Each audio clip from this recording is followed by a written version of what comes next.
Safe है, हाँ वो ट्रेन सेफ है, स्किल सेफ है। हाँ आप खुद ट्रेनिंग दिया? हाँ, हम लोग अपना ट्रेनिंग दिया, प्लस वो हम लोग का 4th जनरेशन है, मैंने उसका ग्रैंडफादर भी हमारे पास काम आपका जो 96 ईयर्स का है एक्सपीरियंस, इसमें 96 ईयर्स में आपका जो परदादा है उसके ज़माने से ये चल रहा है। अच्छा, तो वो जो हमारे शेफ लोग जो है पहले कलकत्ता का कौन सा जगह में आपका ये था? न्यू मार्केट में कैलकाटा म्यूनिसिपल कॉर्पोरेशन के सामने, कलकत्ता का?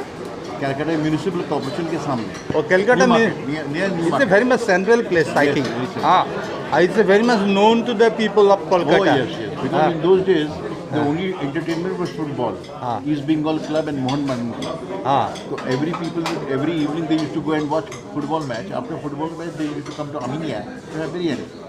So that's Oh. how we became famous. you are famous for they are the all For sports celebrity, loving. sports celebrity. They are used Yes. to take your